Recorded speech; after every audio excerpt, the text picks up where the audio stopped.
saw a question on the Martin Guitar Forum the other day, and I've seen this question before, so I thought it'd be fun to address this, and that is how to get a lighter touch with your left hand.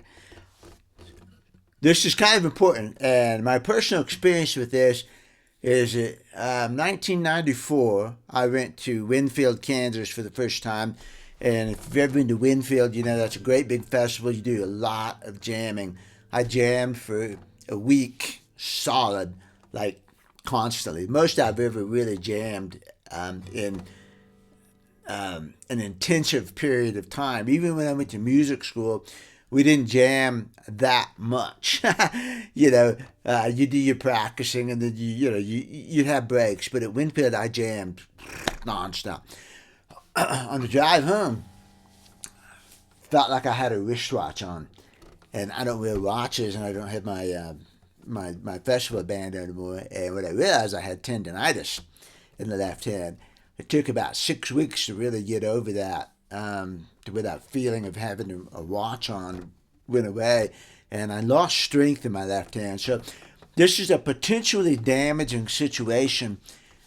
Gripping too hard with the left hand. There's a lot of reasons why, and I'm going to show you some exercises that I found very useful in achieving a lighter left hand. Okay, so the first thing we need to talk about is guitar setup. And if your guitar is not set up very good, and one of the most critical things in getting this feel and this touch is to have frets that are in good condition. And back then in 94, I was not doing my own guitar setup work, and I didn't know a lot of things. But if your frets are low, you will have to press hard in order to get a clean note because you don't get a very good bite on the fret. And if your frets are too high, you can have the same issue because I'm used to feeling the fingerboard under my fingertips. I have fat fingertips, so when I press the string down, the string goes into the fat on the fingertip, and I can just barely feel the fingerboard. And it's a really super subtle thing that I didn't notice until I went to high frets, and then I couldn't feel the fingerboard, and I was overpressing, which causes problems too. So you've got to find a balance that works for you. And for me, just having standard Martin size frets that are 40 thousandths of an inch off of the fingerboard is what I like. I don't like too tall frets, except on electric guitar. I can do okay with them, but that's a different sort of style. So you need to have good frets.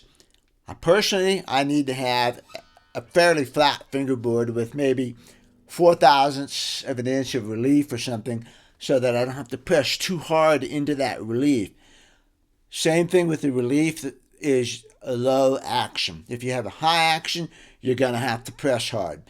Now, there might be times when you would want a high action, but for the purposes of getting your left hand trained and for a long, extended jam session, I'm going to want a low action. And by low action, I mean about 93 thousandths of an inch at the 12th fret. I'm a little raspy today. And if it's 90 thousandths of an inch, that's going to be okay too. I'm going to put up with a little bit of buzzing here and there in order to get that low action. It's always a trade-off, But if you have a high action, a lot of relief, and low frets, you are going to ruin your hand if you play for 8 hours a day for 6 or 7 days in a row. So your guitar setup is very important. Now, if you're trying to break a bad habit and you've been playing high action and all this for years and years, and you've got a death grip, it's going to take a lot of time to break that bad habit. I think it's like roughly a 10-to-1 ratio. So if you've been playing for 4 years with a bad setup and bad habits, it's going to take you 40 years to overcome that. Might not take quite that long, but it will take a long time. I would give you one example quickly, is in archery. I've used archery analogies a lot because this is a place where I had some problems, and I had to fix the problems. So the problem I had was I shot fingers for 25 or 30 years. And with the finger, you grab onto the string with your fingers and you pull. And what I would do, I shot fingers really good. I won lots of shoots with fingers.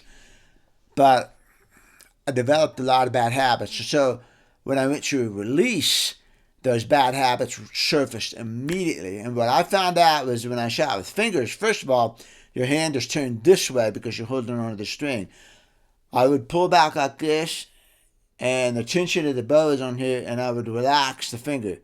Just relax it, and the string would rip out of your finger and off it would go. When you shoot with a release, you really need to use what's called back tension. You need to get some tension on your back, like this with your scapula, like that. First of all, if you've never used your scapular muscles or your trapezoids, it's weird. You have to really literally train your scapula to move, and you have to find out where those muscles are and everything. So when I went to the release, what happened is I'd go like this and I'd relax, and it would just rip out of my hand. It wouldn't trigger. It took me 3 years to overcome that relax thing that I used to do. And then I won 3 state championships in a row. So, it worked, but it was a lot of work. And what I had to do was break every single motion down into a very discrete individual step. So I couldn't just pull and make a shot. I had to pull, and I had to actually literally let go of the release and take my index finger and pull with the index finger. Before I even did that, I had my son, I tied a piece of string to the release trigger, and I'd have him stand over here, and I would just absolutely hold it like this with nothing, and he would pull the trigger with that string. That would give a surprise release, and man, I tell you, the first time he did that, it was like, whoo, man, like, holy cow. That's what a surprise release feels like, and you have to try to recreate that yourself without somebody pulling the string, That's what I mean by having to break this up into very small, discrete steps. You also have to exaggerate the motion.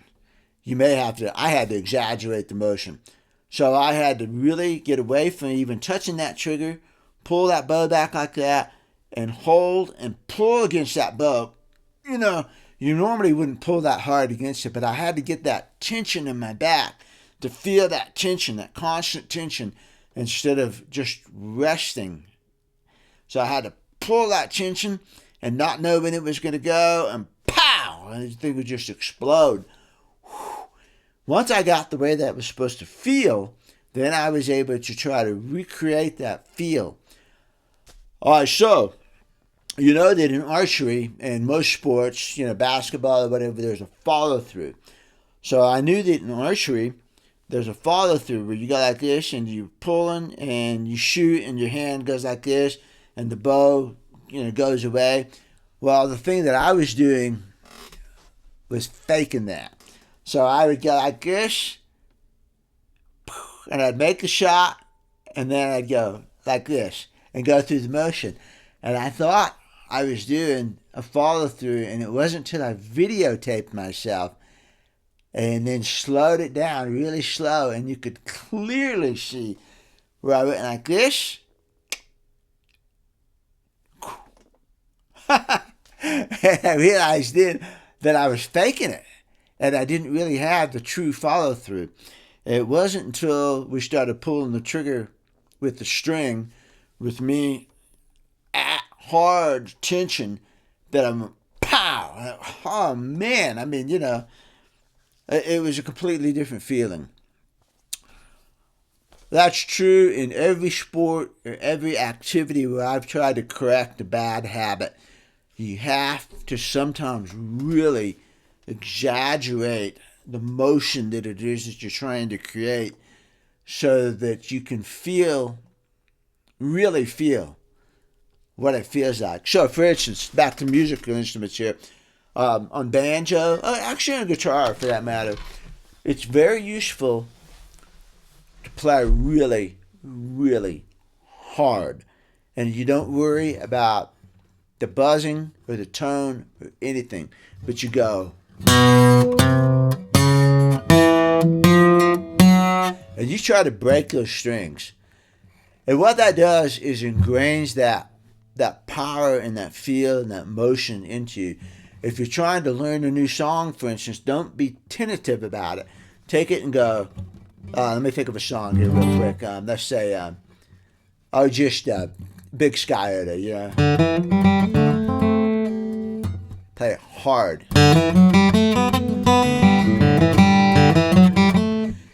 And what that does is ingrains that pressure into your hand right there. And you can just take a little lick too.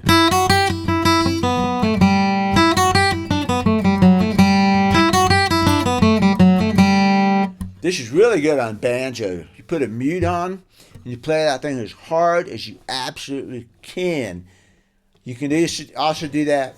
This is a tip I learned from James McKinney, the champion banjo player. Do it with your bare fingers. And what James said is that you'll feel it in your finger, and that makes a better connection with your brain. That's true. So when I practice banjo, sometimes I put a mute on it so it's quiet, and I use my bare fingers and I play that thing as hard as I can, and you feel it in your fingers. That develops the contact with your brain. That's an exaggeration. You're never going to do that. Now, conversely, once you've done that for a little while, then you come back with your right hand and you play it as soft as you can. So,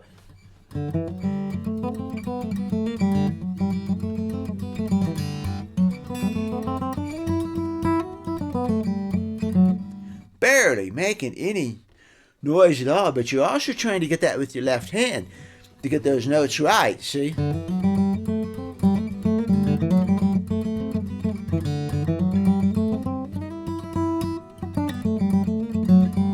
Okay? I try to get every note clear. When you play soft with your right hand, you're going to tend to play soft with your left hand. It's really, really hard to play hard with this hand and soft with this hand.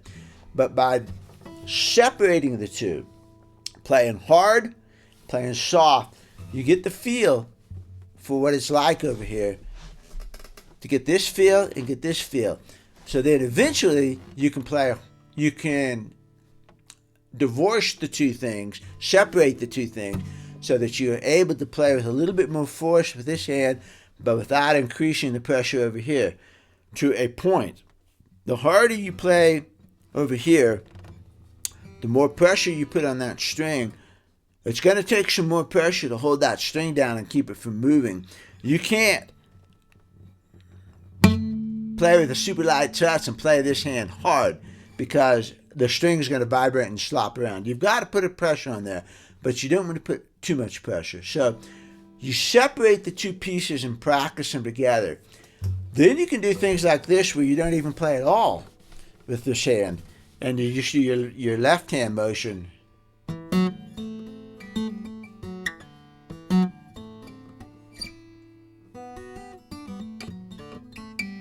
Okay? It's totally separated. If you play electric guitar, this is really fun because you can turn the gain up on the amp and you can play Van Halen,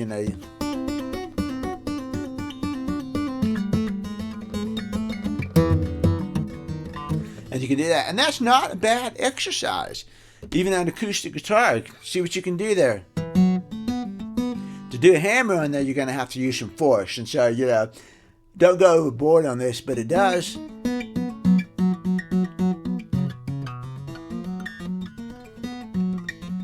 It does give you a feel for that. Okay, so those are some ideas, and this is the general concept that we have to get on here, is that you can't jump in to the goal right away. Sometimes you got to work on the little pieces of it. Sometimes you got to really exaggerate your emotions, and sometimes you have to come in a different way on your problem to solve the problem. But I will tell you this, the single most useful thing that I have found in developing that light left hand touch is to do this. And I got this from the mandolin, which is on the floor. I'm going to pick it up in a minute. Is take some swing chords like this. G6. This is A6. Take that and never let your fingers come off the string. Play over here with your right hand. Get a rhythm going.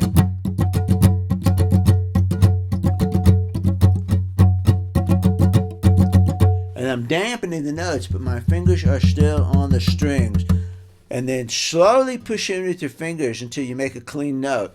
Never let your hand off the strings.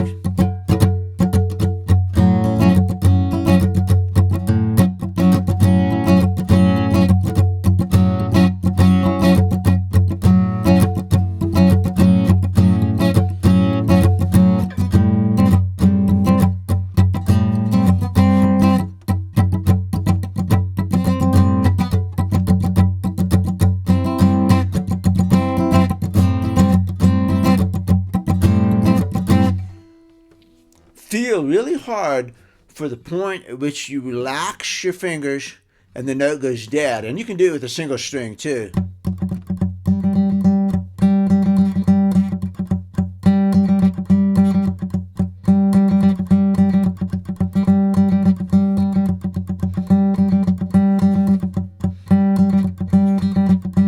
Like that. And I'm just gently relaxing my finger, but I'm not letting it off the string. I'm keeping contact on that string, and then I'm putting in pressure, just a little bit of pressure. This will really develop. You've got to develop the subconscious part of it, the part where you're not thinking about it so much. You also notice I left all my fingers on the strings here. So these two, even though they're not contributing to the note, they're still on the string, barely touching.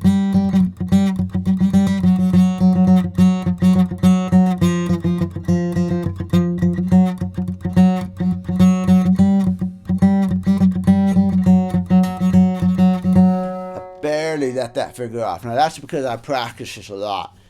This is the kind of thing you do when you're watching TV or something, and this is called practice, not playing, okay? But you do that, never let your fingers off, feel for that point at which you're making a dead note and a live note.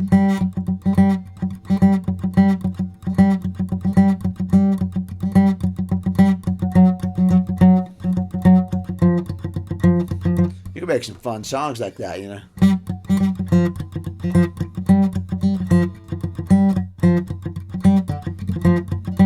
This is also a good place to start increasing the pressure on your right hand so that you develop independence of the two hands. So, soft.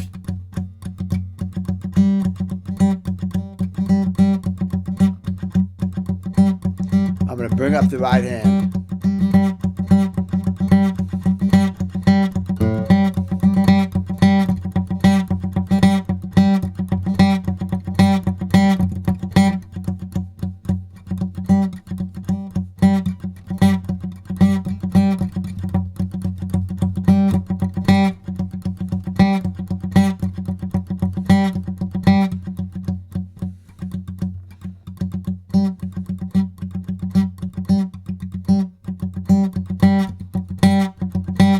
You see? All the time I kept my hand on here, right on the verge of making that clean note.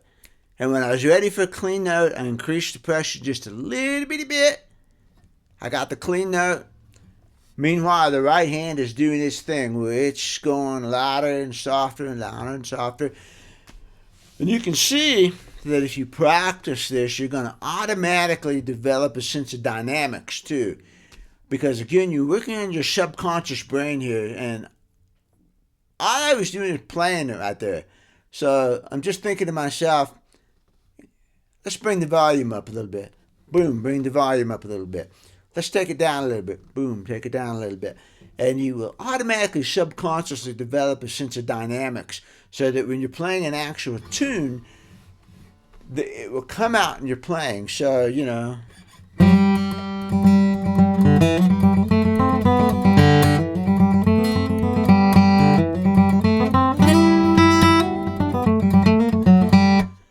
And you'll be able to bring the notes up at will, but without increasing your left hand pressure a lot. So I think that is probably the single most important thing that I did to learn how to use a lighter left hand. Keep your fingers on the strings, and you can do things like this too, where you go, which are kind of boring. Keep these fingers on the strings at all times. I don't find that one quite as useful as this technique of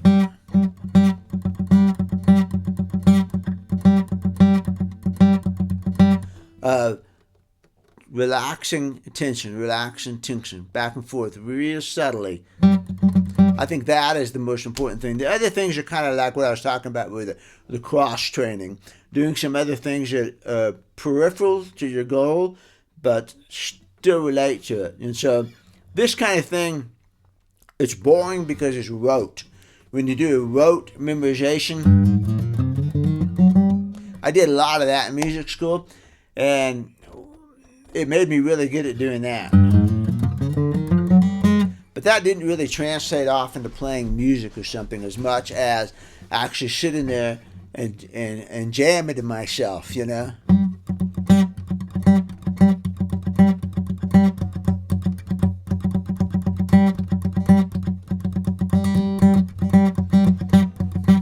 It's really fun if you put a drum track on and do that.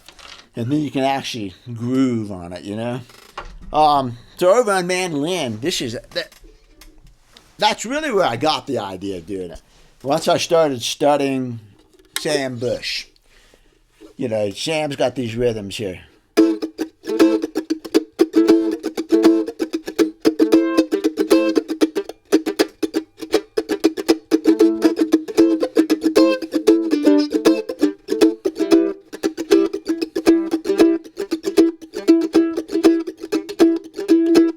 And boy, I mean, that's what's going on there, is you're getting that.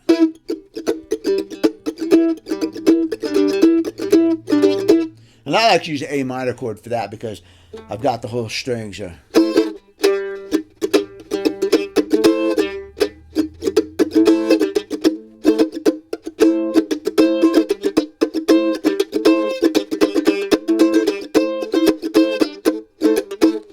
You get the idea, anyways. So that's where I got that, and also from the just the regular chop on a mandolin is a.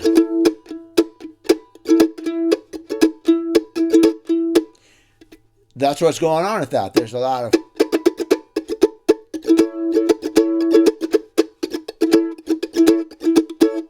There's that going on.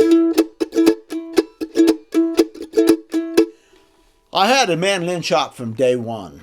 When I picked up the mandolin, I figured out the A chord, and I had that chop immediately.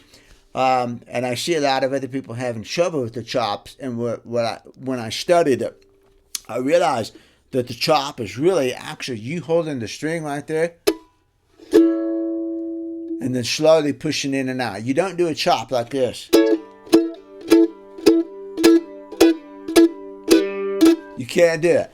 A good mandolin chop is your fingers are on the strings the whole time.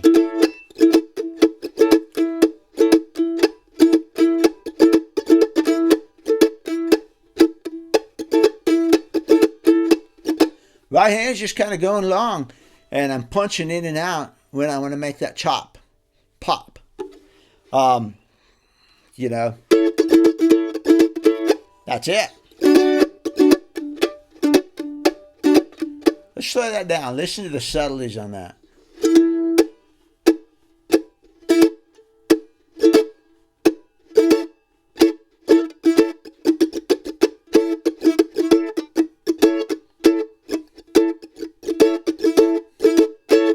Let me get a steady right hand.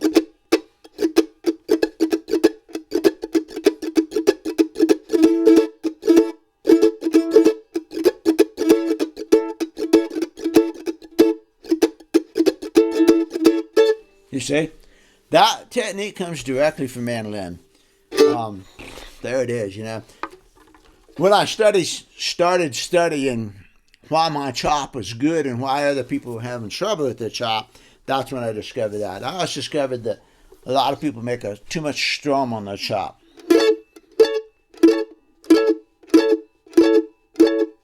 like that. And you got to whop it. So that's where you deaden the strings and you get that whack, whack, whack.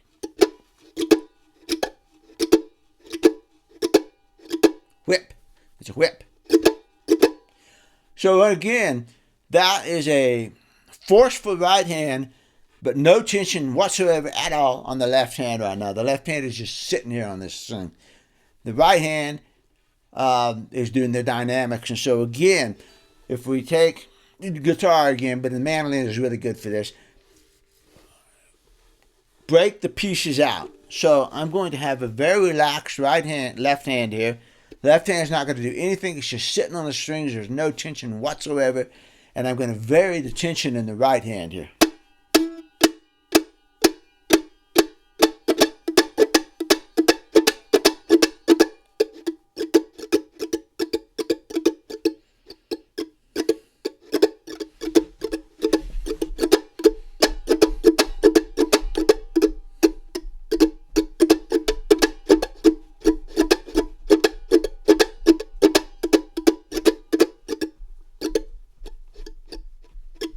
Not even any noise at all. So I'm separating the two hands that way. And I'm going to bring in the left hand here.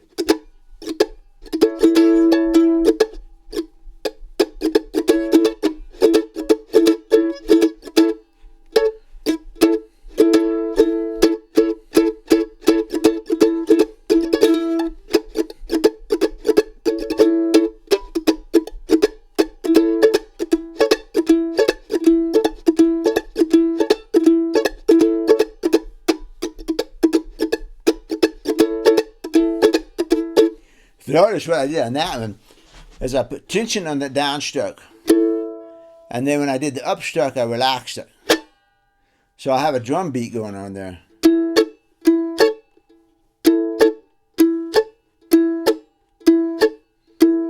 And you could reverse it if you're good.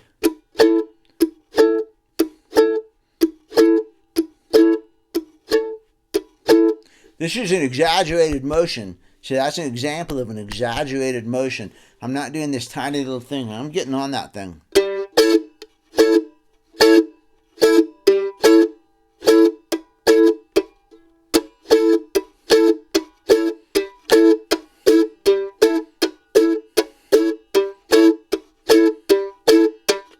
Let's reverse it. There we go. I got to do this shuffle.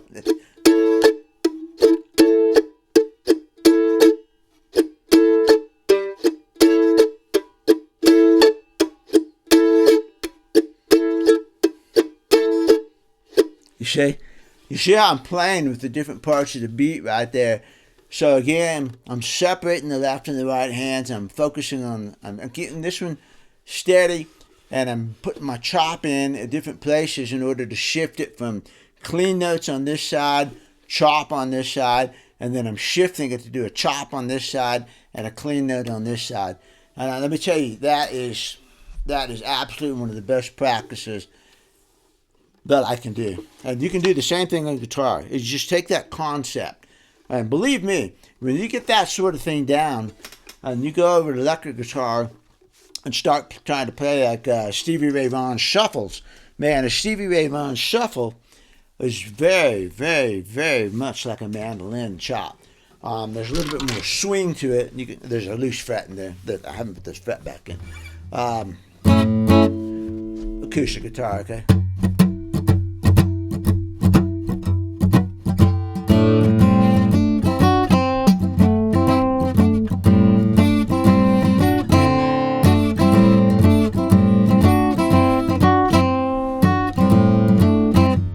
You can see how similar that is to the mandolin deal. And again, separation of the two hands, and I'm getting the same rhythm going down over here. So this is the same rhythm, pretty much.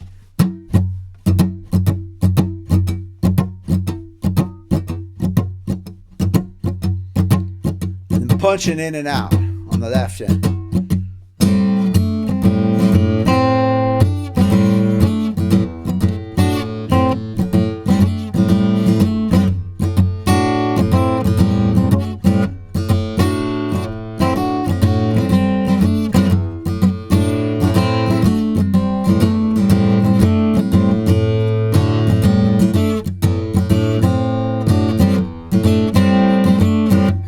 see that. That's the mandolin thing. And again, all that's coming into play on that little riff thing right there. I absolutely love playing those kind of things. I can put a drum track on. I can play that for an hour, varying where I punch in, where I punch out. My hand never comes off the fingerboard. Right on that fingerboard, just keeping my fingers on those notes and just making them jump in and out as I want to. You do that enough, and you will develop your lighter left-hand touch. Again, if you're in a rut of some sort of technique rut that you need to get out of, you have to get out of that rut. And you have to be aggressive about it. You got to really think, I'm not even going to look at the rut. I'm going to get out of here, and I'm going to go down the side of the trail, on both sides of the trail, and I'm not even going to look at that rut. And then, you're out of the rut, But I can't take it in little bitty steps. I can't do the whole thing. I'm just going to quit doing that. No, I have to break it down into little pieces like I just showed you. So, all right, anyway, I use the same sort of technique on everything.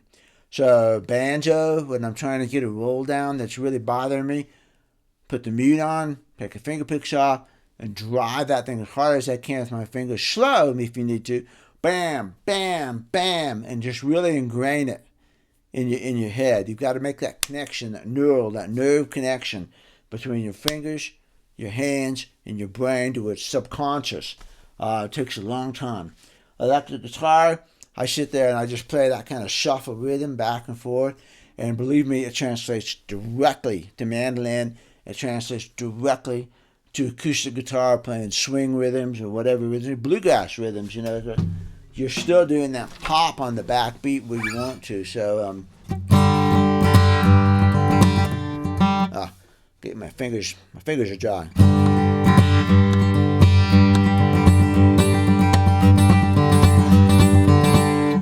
You hear that? I did a reverse shuffle on that. So instead of going, I pull in the backbeat.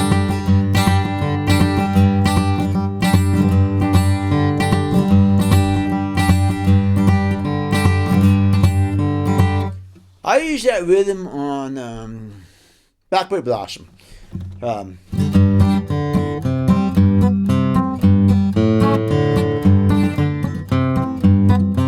Here we go.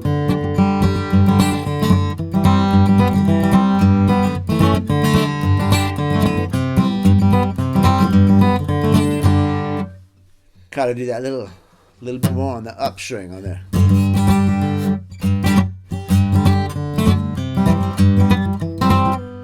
I'm definitely reaching down there and pulling up on that upstring. That comes directly from all of this stuff here. And it's still the same. I'm not getting tighter. I'm not getting looser on that left hand. It's staying the same. So, all right. Have fun.